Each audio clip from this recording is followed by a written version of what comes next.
Hello, my name is Liam Gallagher, and I was the composer for all the music on It's You Breakup Story, as well as the editor for all the audio. So, all that voice acting that you heard, I'm the one who chopped it up.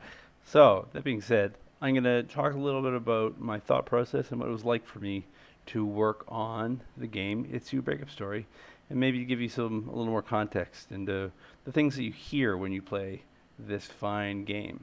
So, I'm just going to start us off playing some music. So this is Paganoff. There you go. So this is Paganoff. It's a sort of a rock tune, and it encompasses a concept that I was going for when I was writing music for this game. So Josh is a difficult guy. He's going to put the player through a lot of really troubling situations, and every player is going to have their own reaction to that, be it intellectual, an emotional one, or any combination of those two things. So one of the key values I was looking for in composing for this game was talking about, or thinking about anyways, sort of providing a duality for an emotional response in any given song.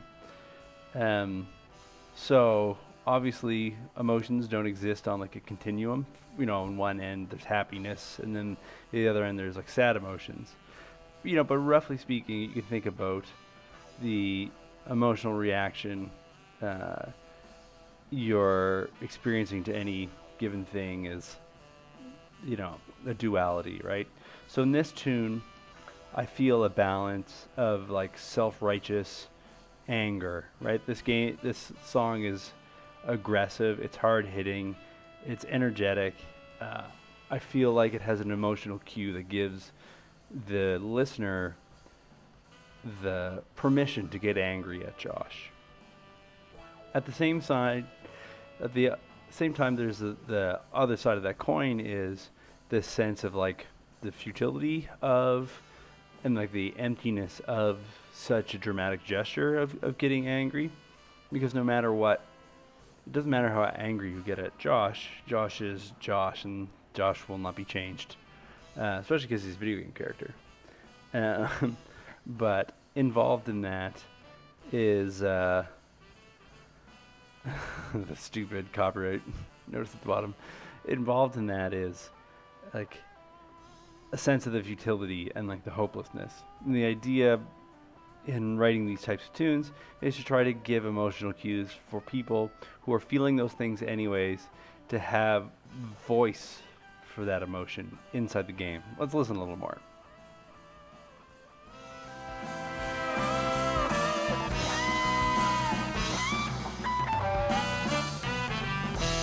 We were just in the chart solo. So we're looking at the chart. We're looking at the part right here. Do ya?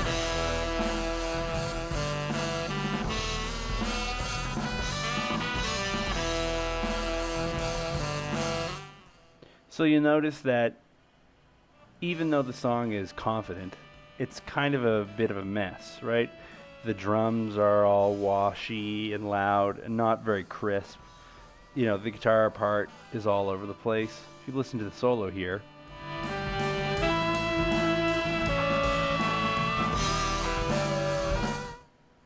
it's very heavily what we would say in music, like back phrased. The beat is here, boons and cuts, and then Brandon, the guitar player, is really laying back, and that gives people both like the sense of that like sloppy swagger that you can throw a punch and you're ready to go rough and tumble, but also it has sort of like a hollow aggression kind of feeling to it, where like on the inside there's just not that sense of like thickness or stability that gives the listener like really even footing. So that's kind of thing I was thinking about when I was writing that. I won't go through all the different moods I was trying to touch on for each of the tunes, but that is a lens of thinking about it. I'll put on Gingy.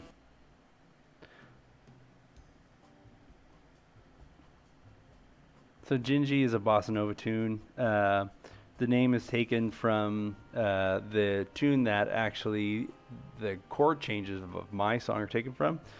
There's an Antonio Carlos Jobim tune called Gingy, and it's spelt with a D.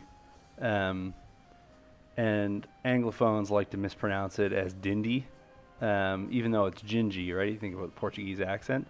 So I borrowed my chord changes from the original. You can see this is a wrong title here. That's how like production drafts work, right? Like I don't get paid more if I spell the title right, and so if I accidentally put it in wrong the first time, then that stays, just because, in the final result you don't hear the title of the lead sheet. So this is the guitar part. So anyways, so as a sort of a nod to that, and as a thanks to AC Joe Beam, I flipped the tune and I called mine Gingy, but it's pronounced Dindy. And then somehow in all that, the title of the tune ended up being written down as just Dind. And so one of the things that's really tough for me in working on this game is having to edit all the many, many hours of raw voice acting footage from the wonderful Jacob Burgess. He did a really good job of Josh, and because there's about an hour's worth of content in the game, that means there was probably about 4 hours of raw audio that I needed to clip through. And I know that like a lot of people who played the game talk about how Josh is really hard to listen to. Well, I got to listen to him way more than you did. So I'm not like sadness bragging. But really what it is taking a step back and thinking about like, okay, what are the elements at play? I don't really like Josh. Josh is not a good person to be around. But what are the things that I need to do as an audio engineer to make Josh have the emotional impact that we're looking for as a team? There's a real risk in a game like this where if the performance comes through as not being complex and nuanced and emotionally deep, and then Josh ends up feeling like a caricature, then instead of making a game that puts people through an emotional journey, we instead have put people through a simulation of agony without the real human side to it that gives the player permission to get angry at Josh. Does that make sense? It's just sort of like a recording of an abusive dude rather than like a real human being. Second time, Vamp Elfine, board fade. There is a board fade in the recording. Ba-ba-dee-dee-dee-doo, right? Dee-da-da. Turn this up a bit. Dee-da-da-dee-da. Use the melody again.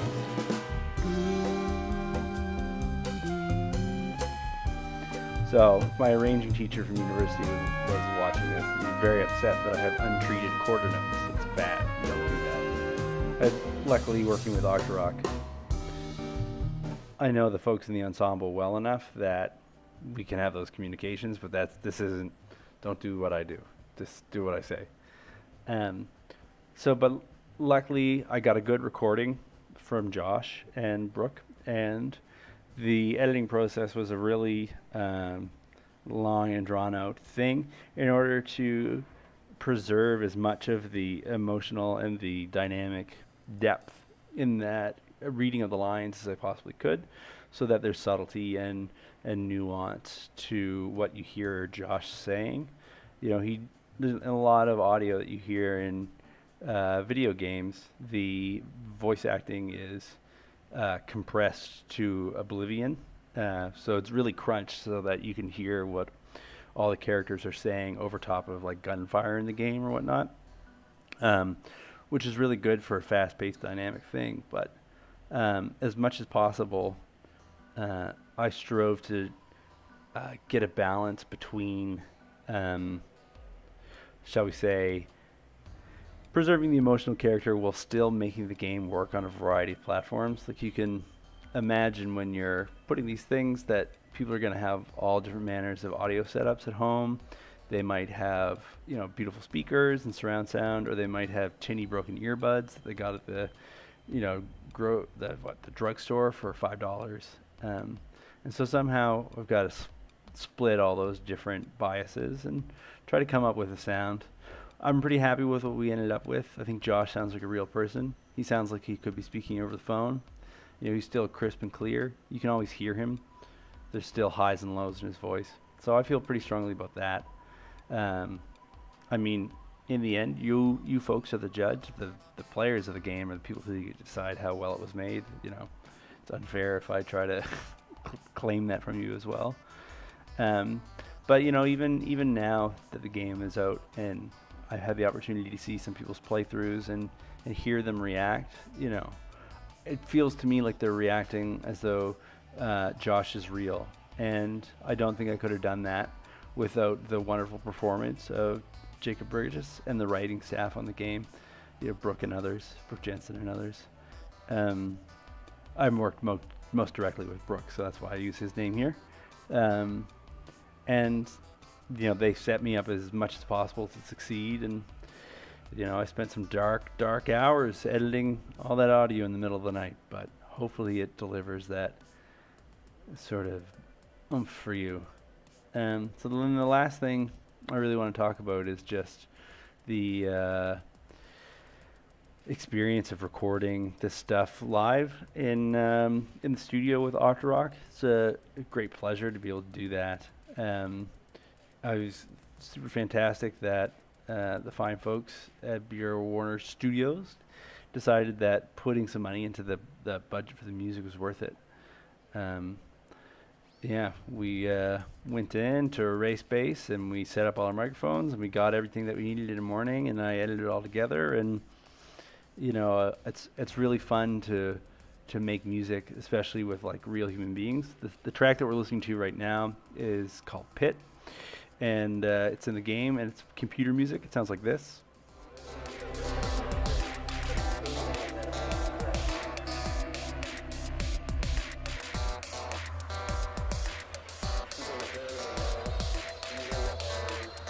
And while I love outer space sound effects and the crazy sounds of synthesizers, there's nothing quite like bringing a piece of music into the studio and talking to musicians that you know well and you've worked with for a long time and saying, okay, here's what's happening.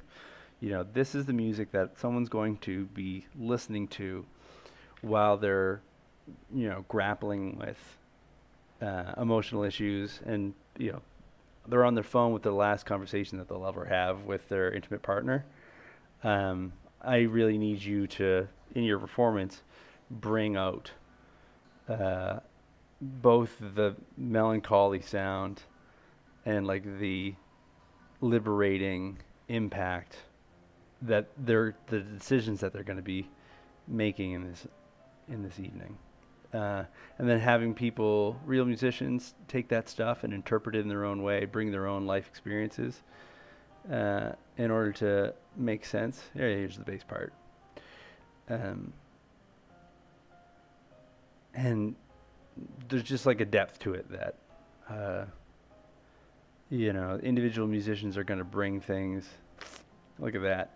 The third of D flat minor is not an E natural, it's F flat. So there you go. See? They're just going to bring something to the table that, as a composer, I can never do on my own. There's something about, in this case, getting 5 musicians together and cooperating to deliver an artistic vision where there's no amount of planning that can ever produce that kind of intimacy and like emotional connection. And so I'm really thankful that Octorock had an opportunity to jump in on that. So right now we're listening to a piece called Lament in F minor that I wrote. Let's turn it up a bit.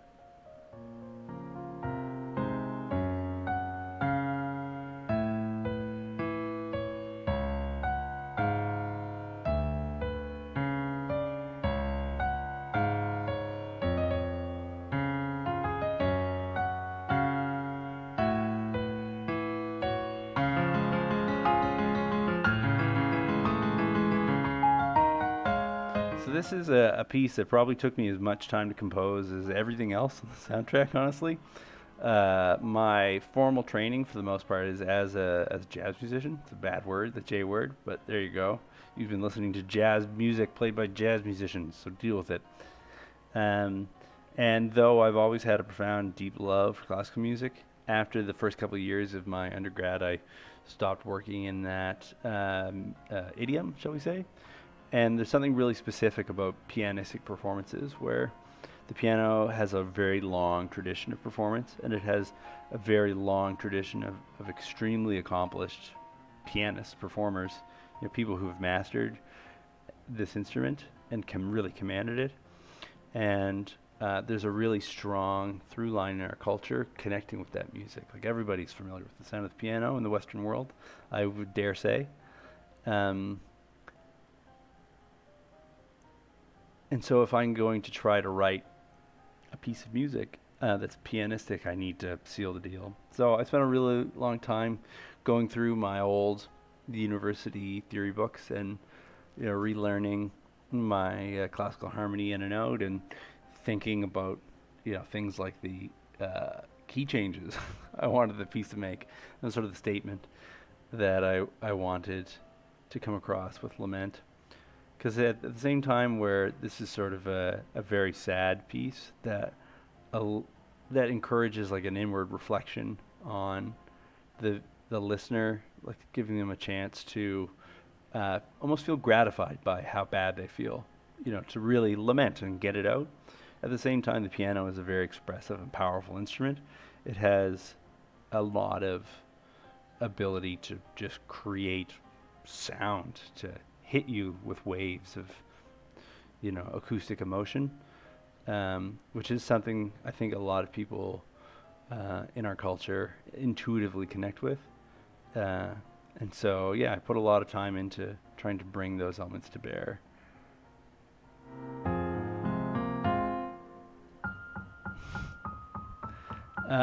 So, I'm getting a little long in the tooth and I won't prattle on anymore. I really do hope that you take the time to play It's You, Breakup Story. It's a good game. I feel really proud of being involved with it. 20% of the proceeds of the game go towards the Atria Foundation in BC, which provides transitional housing for women, trans inclusive. People are at a very vulnerable place when they're in between their relationships, especially when they've had a break with maybe somebody that they shared housing or financing with. And oftentimes, this is such a risky point in many people's lives that it can result in homelessness. And homelessness can cause to lost jobs and people basically disappearing from society because they had a tenuous living situation. And in this game, we deal with some pretty deep subject matter about, what happens at the end of a relationship. And it makes me feel really good that we've put aside 20% of the proceeds to go towards this foundation. I forget the word now. Yeah, foundation's fine. Because while I think that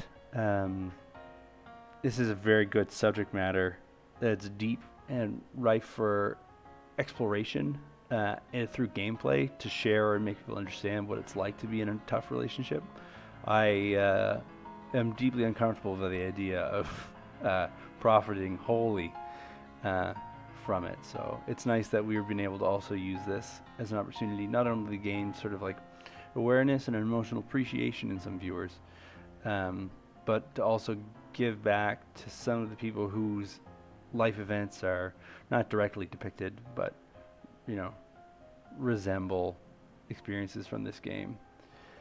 So yeah, I'm really happy for that. So go to Steam, go to Itch, look up It's You, Breakup Story, give the game a whirl. I know that you won't be disappointed. Share it with your friends, because I'm sure you have loved ones who've been in a hard place before, and people have been telling me that this game is helping them understand, helping them share, helping them feel, helping them heal, helping them get angry at their past self to maybe change their way of life in the future, make people question the things that they might be doing in their own life, and just try to grow and be closer to their partners, and you know, that's really gratifying. So hey, get in touch with us. You know, take a listen to the music. Let me know what you think. Tell me if I'm wrong, if I'm completely full of it and I missed the mark entirely, and if my general theory of aesthetics is way off base. You know, let's talk about it. Thanks so much for listening. I'm Liam Gallagher. I composed the music for It's You Breakup Story and edited the audio.